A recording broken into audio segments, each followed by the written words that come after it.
Okay. So bago natin i-plot yung lote, ito yung technical description ng lote. So we have lines 1 and 2, bearings niya south 84 degree 35 minutes west, distance 6.01 meter. So yung line 2 to 3, north 6 degree 33 minutes west, then we have a distance of 8.32 meter.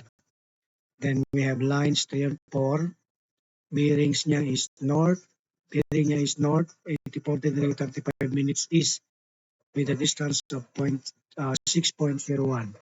Then we have line 4 to 1, line 4 to 1 is south 6 degree 34 minutes east with a distance of 8.32 meter.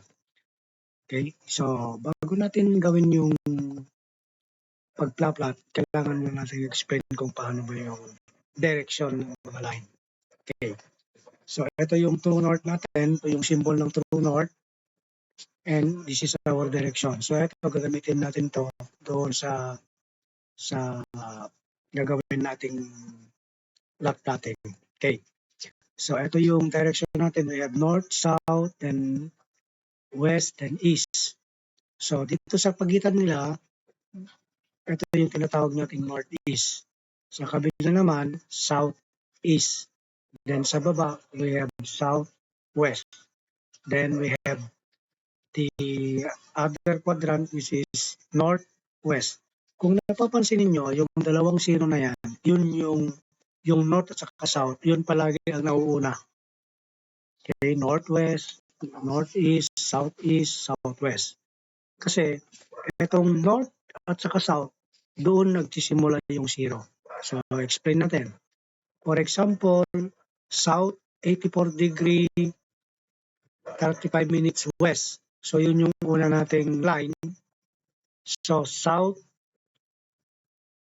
going to west. So, magsisimula dito sa zero, then gagawa tayo ng 84 degree so, dito. Magmula dito. Okay? Kasi dito ito yung 0, that is 90, probably nandito yung 80. Okay?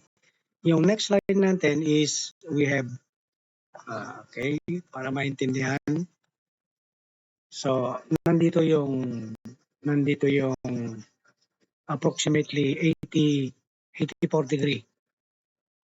Okay? Kasi andito yung 90 degree. So, that is our first line. So, dito sa second line, north going to west, north going to west. So, ibig sabihin, magsisimula dito, 6 degree. So, malamang, so, maaaring nandyan. Okay? Yung next line natin. Or mas mababa pa. Kasi ito yung 0. Yung next naman, which is northeast. Northeast. So, ang angle niya is 84. So, approximately, ito yung 90, malamang nandito yung line. Okay? Then, ito naman, southeast, south going to east. So, 6 degree. So, malamang, kung ito yung 90 at ito yung 0, nandito lang yung 6. Okay? Parang pareho nito. Pareho lang sila nito.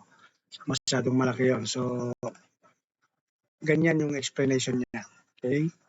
So, titingnan natin mamaya, check natin mamaya kung yung mga line na to is tama. Okay? So, yun yung gagawin natin sa next. Okay? So, antabayan natin yung next na gagawin. Okay? Thank you.